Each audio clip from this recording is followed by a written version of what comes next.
Hello, Between Views community. Today I have something really special for you, and something that I'm incredibly proud of. A few weeks ago, I had the chance to have a conversation with the man who inspired this show. Come along with us as we dive into his story, the great success that is his podcast and community, Aprender De Grandes, and learn from the fountain of wisdom that is Gerry Garbulsky. Welcome to Between Views. I'm your host, Alec Koski. This podcast aims to cast light on and connect you with inspirational people, identify them as potential mentors in your journey, and invite them to share their stories and wisdom with the world. My hope is that this podcast contains some information that is vital in your journey, or maybe even shifts something you believe. This is a very unique episode in which the first part was filmed in Spanish and the final part in English. If you would like a translation for either part, please find the video on YouTube. Enjoy! I'm pretty excited to try and do this part. I feel like this is something that I feel like over the holidays was working on this with you and was just super proud.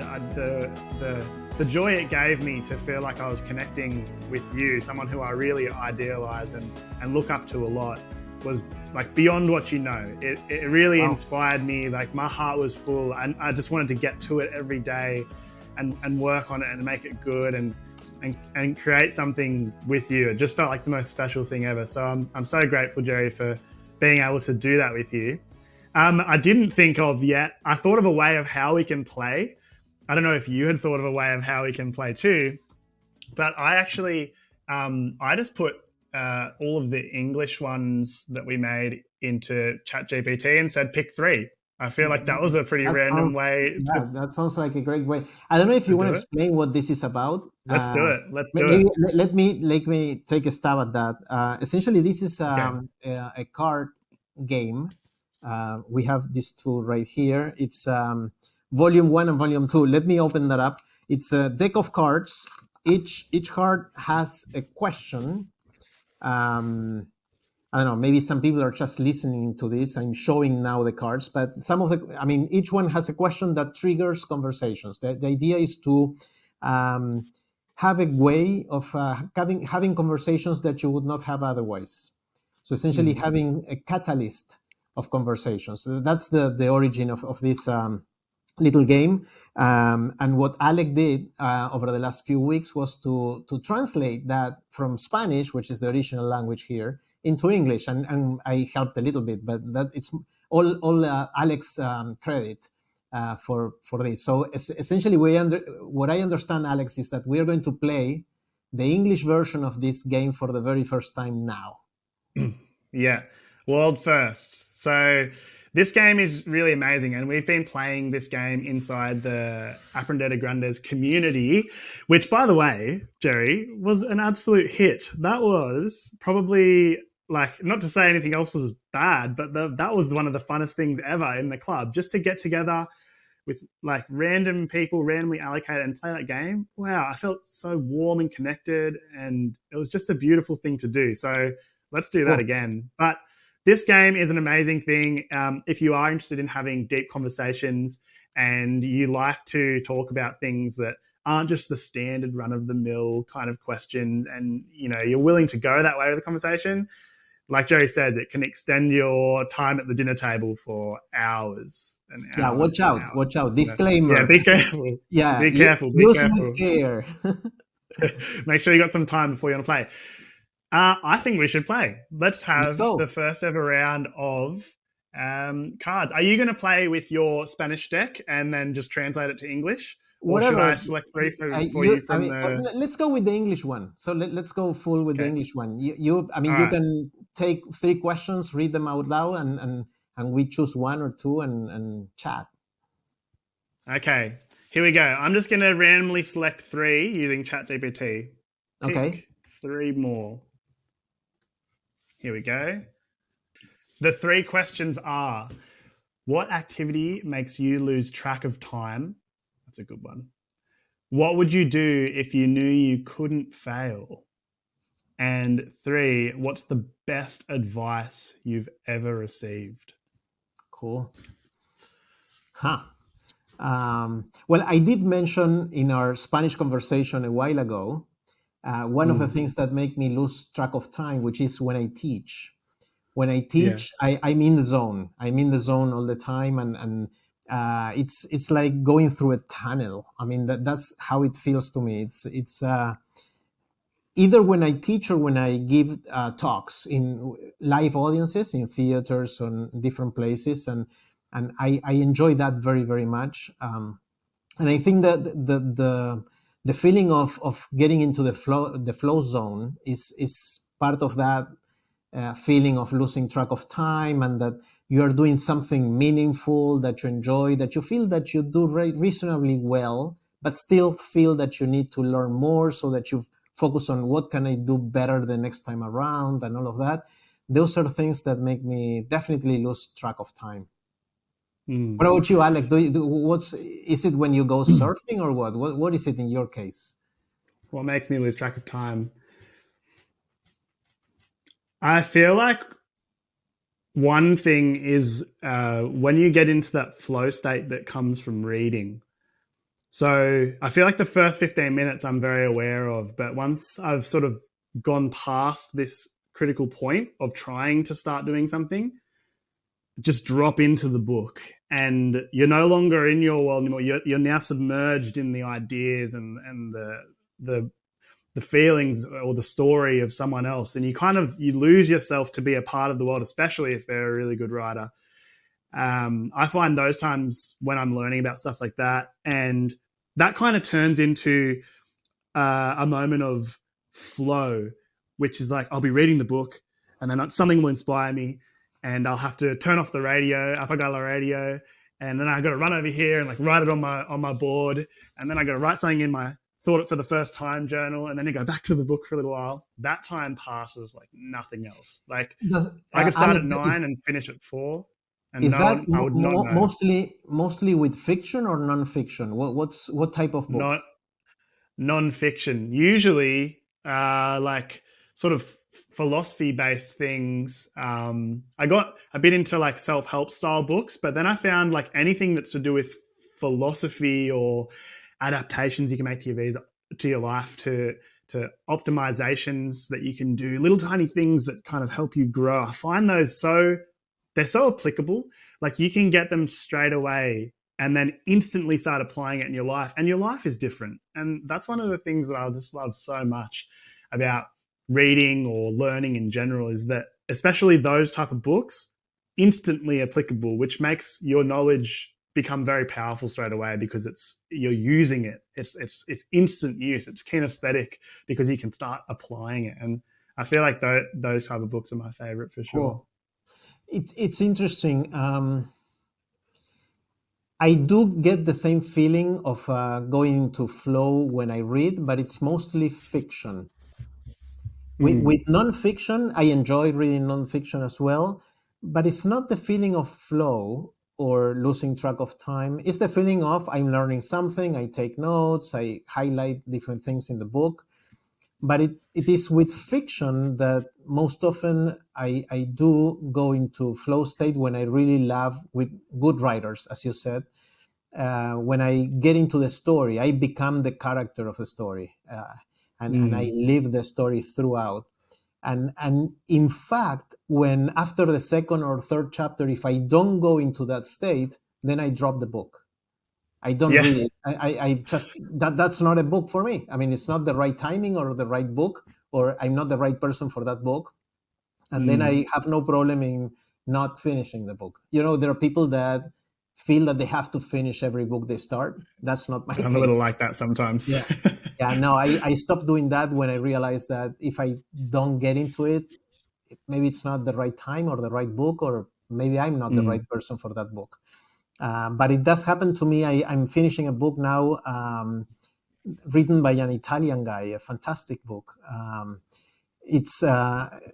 reading it in Spanish. The translation is roughly The Solitude of the Prime Numbers. I'm not sure what's the translation in the book in English, but it's a fantastic book that I'm towards the end of the book and I don't want to finish it. It's a paradox. It's a paradox. I lose track of time and I can read in one night maybe 100 pages. But then when I get to the end, I want to taste it word by word, and I slow down dramatically, and maybe it's 2 weeks before I finish it, although it's 20 pages left, because I don't want it to end, because I know that when it ends, that feeling goes away. Yeah. Yeah, I definitely had books like that. I feel like you like sci-fi, don't you, Gerry? Yeah, I I feel used like to I from, used to oh, read a not lot so of much sci-fi. anymore. Yeah, I read this amazing book from it's called Project Hail Mary. I don't know if you've ever read No. that. I feel like I was reading that around the time because I got your recommendation of Stanislaw Lem, and I just I read a whole bunch because like, oh, Jerry likes this, I'm reading it too. I was Cool. like, and like fairly enough, like no wonder you like it. I love those books. And then, but this book I read at the same time. Oh my gosh, if you like sci-fi, this one's really, really amazing. What's the name again? So I want to It's take a called note. Project Hail Mary. Project Hail Mary. I think it's the same guy who wrote The Martian. Andy, it might be Andy Weir or something like that. But yeah, Project Hail Mary. It's that I couldn't. Same thing. I could not. I didn't want to finish. I was like, oh, please just let Hmm. there be more of this. You know, like if Yeah. someone extend this book, where's part two? Kind of thing. So Oh now it's wow. it's, it's your turn to choose a question. It is my turn. And look at that. Look what happens with the conversation when you read just one of these. Yeah. We didn't even, we're off on a massive tangent just like that. Okay, ready? Here Yeah. come mine. 3 more, please. You know, this is our use for ChatGPT, isn't it, today? Yeah. Very, very minimal, but it's just what we need to use it for today, and that's perfect. It's our tool. It's our lapis, like Hernan Cassiari says. Here's my 3. What was the most difficult decision I ever made?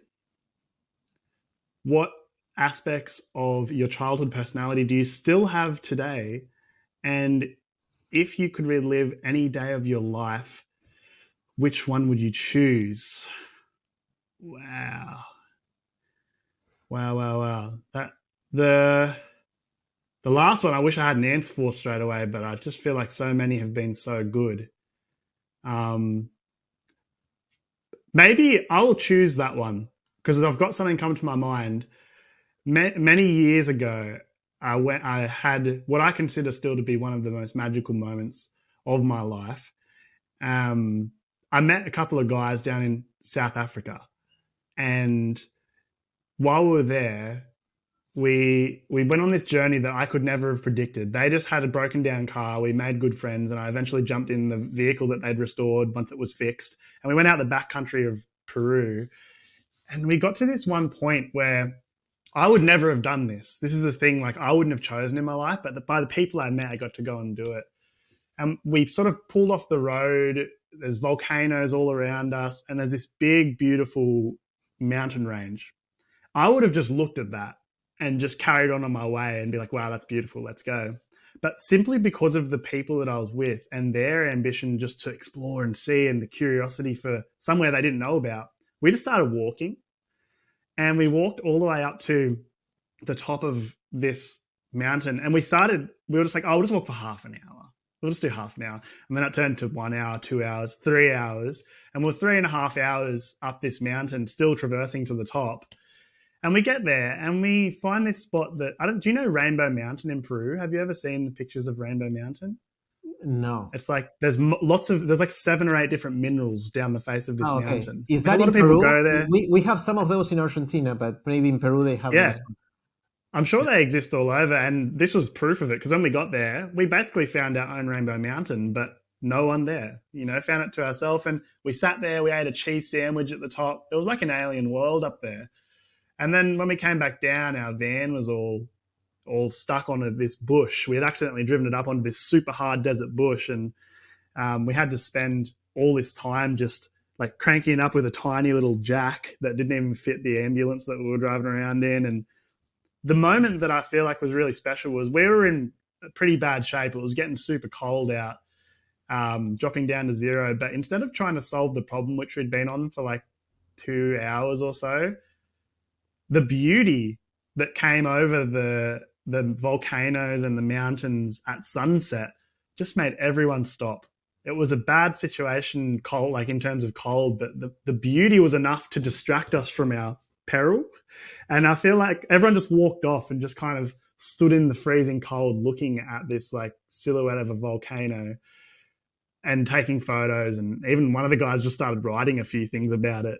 And I was just like, how does, beauty counteract danger? It's like it cancelled the Wow. danger in this point. Obviously, we had to solve the problem after, but there was like half an hour where we just stood in the cold looking at it.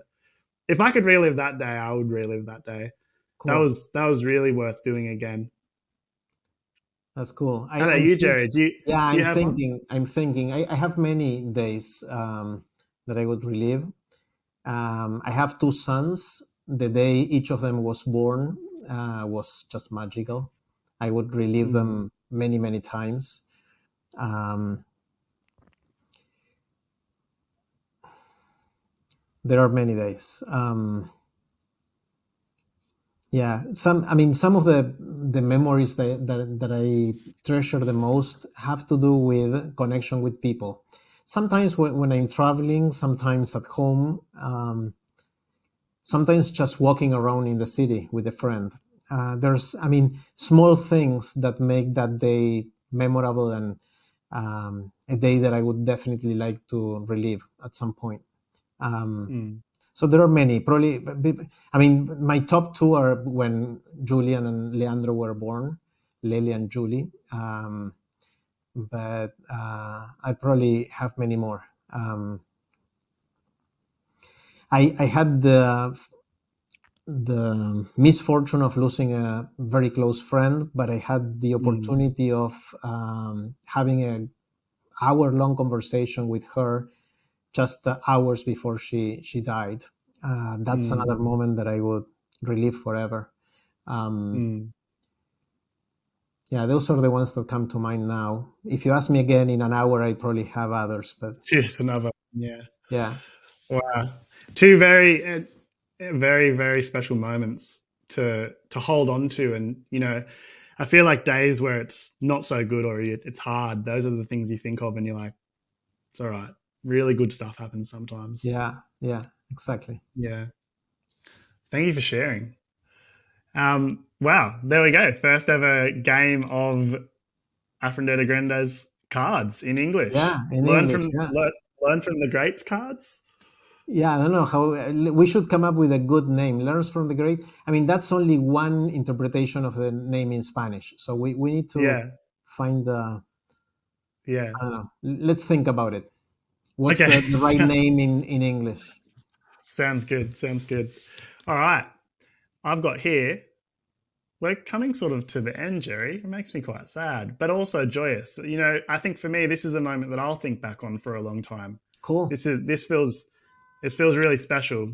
You're just being you, but for me, it's incredible. Yeah, I'm I'm very having a happy to blast. sit here with So you. it's Yeah. great. All right. So this is kind of a cool one. I like this one. These next two kind of questions because they connect you with the last and the next person.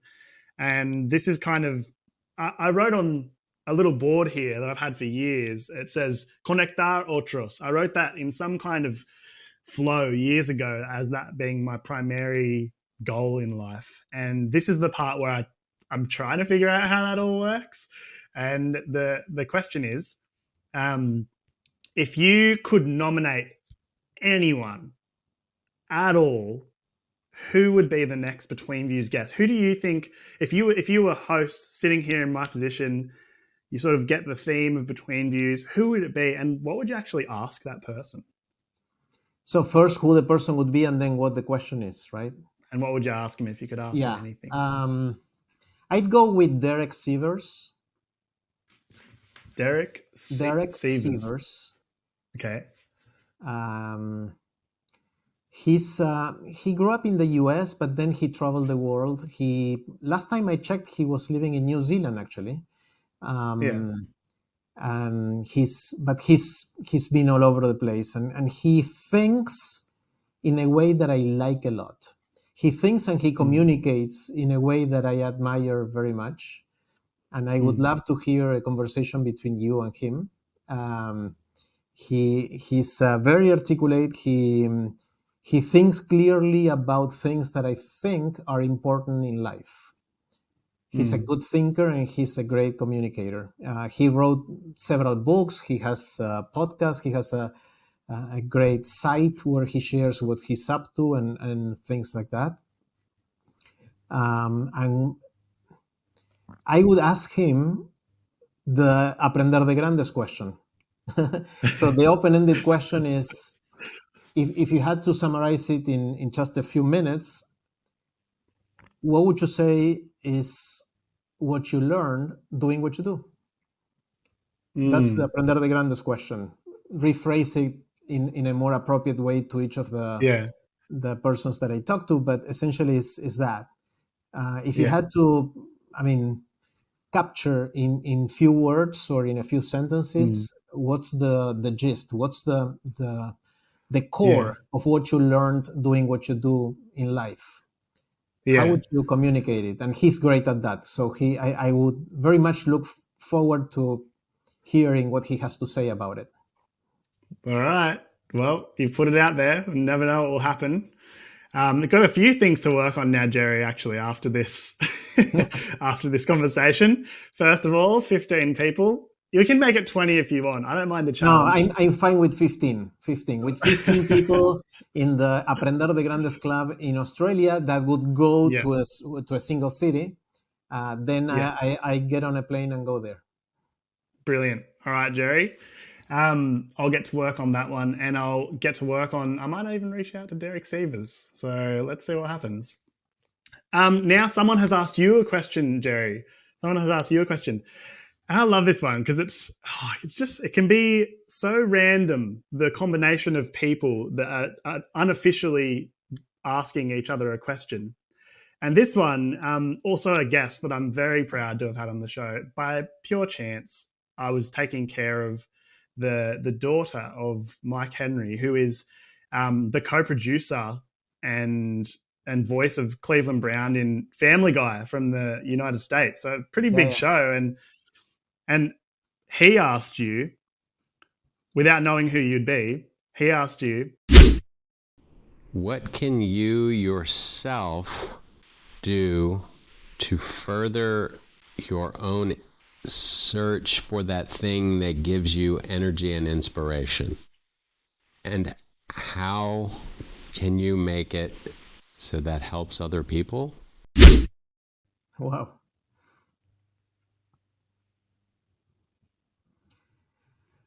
It's a difficult question.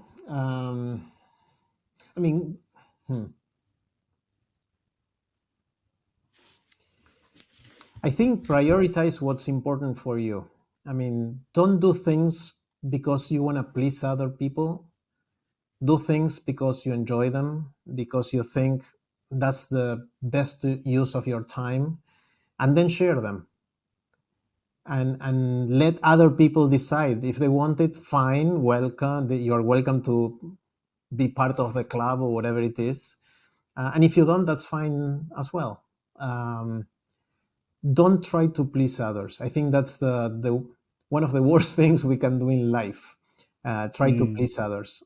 Of course, don't go to the opposite side. I'm not trying to disappoint people. But my main thing is to find something that I enjoy, that I can do reasonably well or improve on, and then share that. And whoever wants to be part of that, you're welcome to join.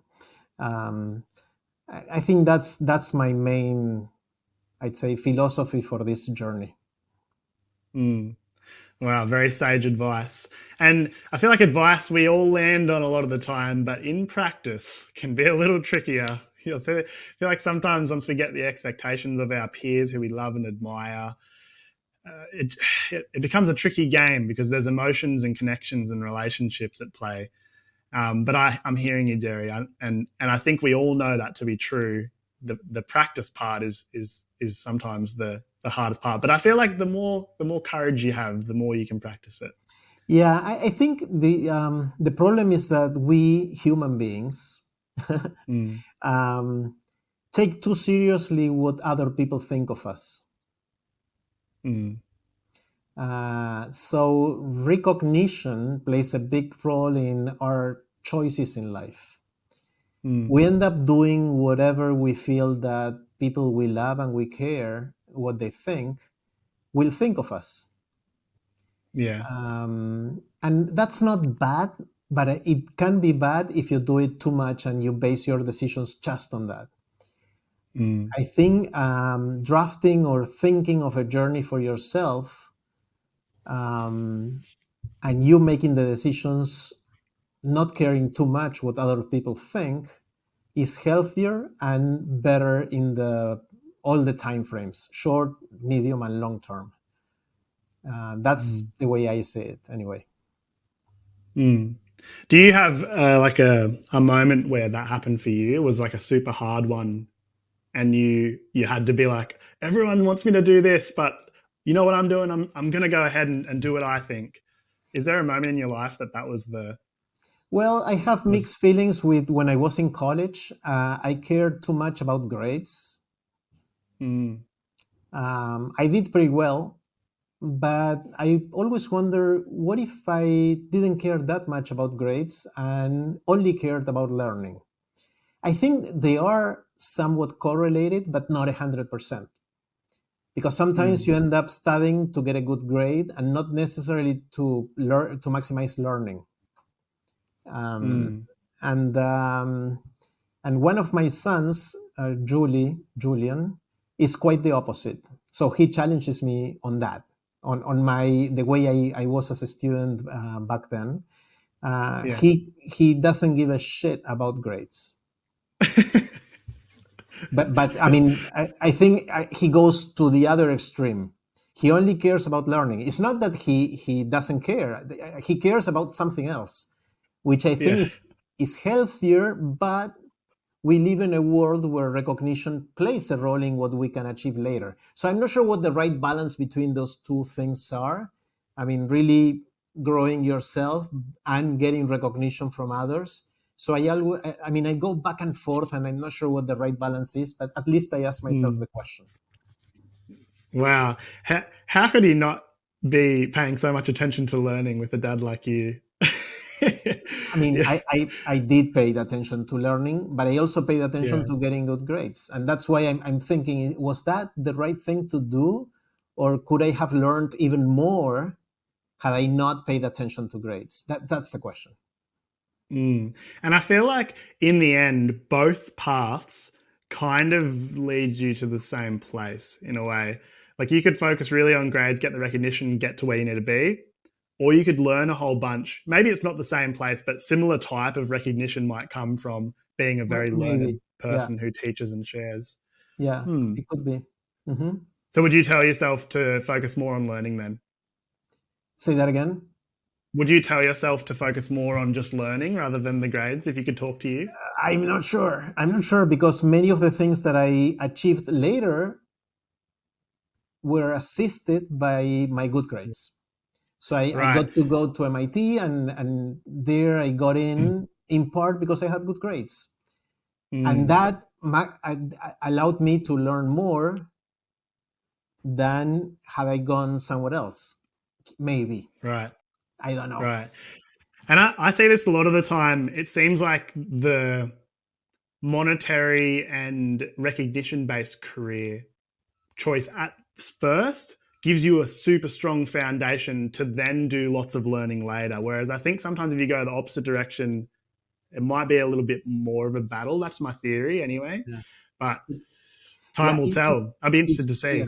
It's very hard to run a scientific experiment on this, right? Because each person is a different person. So you cannot run a good experiment with control variables and have two identical people do one thing one and the other thing the other, and then go back 20 years later and see how they did. That's not a possible experiment. So it's really hard to come up with an answer. It's more of a belief, I guess. Yeah. Well, we'll find out in 20 years' time. We'll see what happens. Wow. Gerry, we have pretty much come to the end. As sad and happy as it is at exactly the same time, it's your turn. Who you are throwing out I hope it's was it Derek Sivers? Is that the name you said? Derek Sivers, yeah. Derek Sivers. I hope it's Derek Sivers, but if without that in mind, it could be anyone. I'd like you to leave a question for the next guest.